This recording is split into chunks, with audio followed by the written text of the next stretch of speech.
بسم الله الرحمن الرحيم.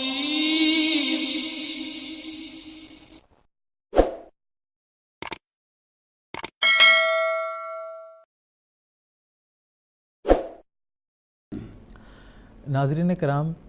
اللہ تعالیٰ اپنے انبیاء کو ایک ایسے زمانے میں مبعوث کرتا ہے جس کے حوالے سے قرآن مجید نے یہ نقشہ کھینچا ہے کہ خشکی اور تری دونوں میں فساد برپا ہو جاتا ہے۔ چنانچہ انبیاء علیہم السلام اللہ تعالیٰ کی طرف سے ایسے زمانے میں مبعوث ہوتے ہیں اور رشد و ہدایت کو دنیا میں قائم کرتے ہیں، اور انسان کی روحانی ترقی، اس کی اخلاقی بلندی کے لیے تعلیمات اللہ تعالیٰ کی طرف سے حاصل کر کے دنیا کے سامنے پیش کرتے ہیں۔ پھر بشری تقاضے کے مطابق ایک مختصر سی زندگی گزارنے کے بعد وہ اس دنیا فانی سے کوچ کر جاتے ہیں اور ان کی وفات ہو جاتی ہے۔ جب ان کی وفات ہوتی ہے تو ان کی امت میں اور دنیا کے لوگوں میں ایک گھبراہٹ پیدا ہوتی ہے، اور جو مخالفین ہوتے ہیں وہ خوشیاں مناتے ہیں۔ پھر اللہ تعالیٰ اپنی ایک دوسری قدرت کا اظہار کرتا ہے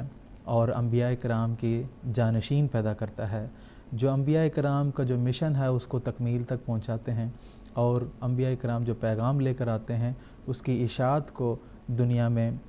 پھیلانے کی وہ کارروائی کرتے ہیں اللہ تعالیٰ کے اذن سے۔ اور اس روحانی نظام جو کہ اللہ تعالیٰ کی قدرت ثانیہ ہے، اس کو اسلامی اصطلاح میں خلافت کہا جاتا ہے۔ جس قدر بھی انبیاء کرام دنیا میں مبعوث ہوئے ہیں ان کے بعد خلافت کا نظام جاری ہوا ہے، جیسا کہ حضرت اقدس محمد مصطفیٰ صلی اللہ علیہ وسلم کی حدیث ہے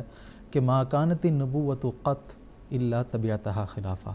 کہ جب بھی اللہ تعالیٰ نے دنیا میں انبیاء مبعوث کیے ہیں تو ان کے ساتھ ساتھ ان کے پیچھے پیچھے ان کے جانشین بھی پیدا کیے گئے ہیں۔ چنانچہ جب اللہ تعالیٰ نے حضرت اقدس محمد مصطفیٰ صلی اللہ علیہ وسلم کو مبعوث فرمایا اور آپ کو خاتم النبیین کا درجہ عطا فرمایا، اور آپ سے یہ اعلان کروایا کہ انی رسول اللہ علیکم جمیعا، کہ حضور صلی اللہ علیہ وسلم تمام دنیا کے لیے رسول کے طور پر مبعوث ہوئے تھے،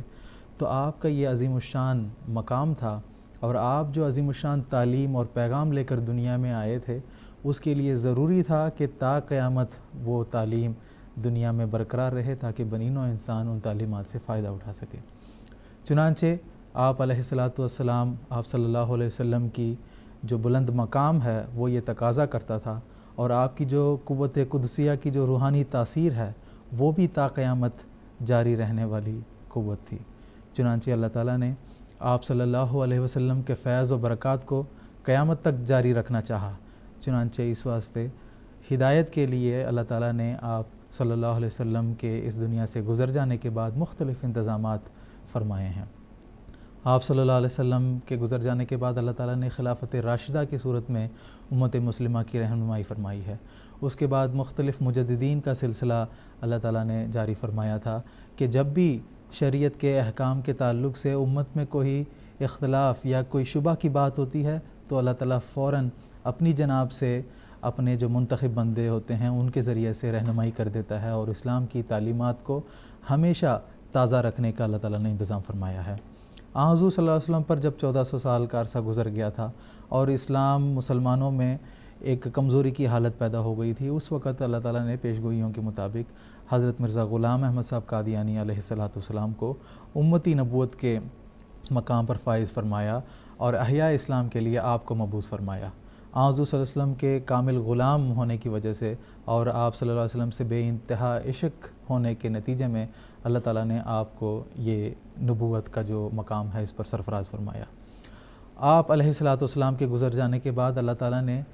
خلافت احمدیہ کا جو سلسلہ ہے وہ شروع فرمایا، تاکہ حضور صلی اللہ علیہ وسلم کی جو تعلیمات ہیں اور دین اسلام کے ذریعے سے بنی نوع انسان کو جو ہدایت کا خزانہ ملا ہے وہ دنیا میں تر و تازہ رہ سکے، اور یہ جو خلفائے راشدین المہدیین ہیں ان کے ذریعے سے اسلام کو ایک مرتبہ پھر اللہ تعالیٰ دنیا میں ترقی عطا کر سکے۔ اس واسطے اللہ تعالیٰ نے خلافت احمدیہ کا یہ بابرکت نظام جاری فرمایا، جس کے حوالے سے حضرت اقدس محمد مصطفیٰ صلی اللہ علیہ وسلم نے بھی اس نعمت کے دائمی ہونے کے حوالے سے احادیث میں پیش خبری ہمیں عطا فرمائی ہے۔ اسی طرح بانی سلسلہ عالیہ احمدیہ حضرت اقدس مرزا غلام احمد صاحب قادیانی علیہ السلام نے بھی اپنی وفات کے بعد خلافت کے روحانی نظام کے جاری ہونے اور اس نعمت کے حوالے سے کہ یہ نعمت دائمی ہوگی، اس کے حوالے سے بھی آپ نے اللہ تعالیٰ سے علم پا کر پیشگوئی فرمائی ہے۔ تو جماعت احمدیہ میں جو آج یہ خلافت کا عظیم الشان روحانی نظام قائم ہے اور اس وقت 5ویں خلیفہ ہیں حضرت مرزا مسرور احمد صاحب ایدہ اللہ تعالیٰ بنصر العزیز، ان کے زیر قیادت اور ان کی خلافت میں جماعت احمدیہ دنیا میں اسلام کے پیغام کو پھیلانے کی کوشش کر رہی ہے۔ آج دنیا میں اسلام کی مختلف تنظیمیں ہیں لیکن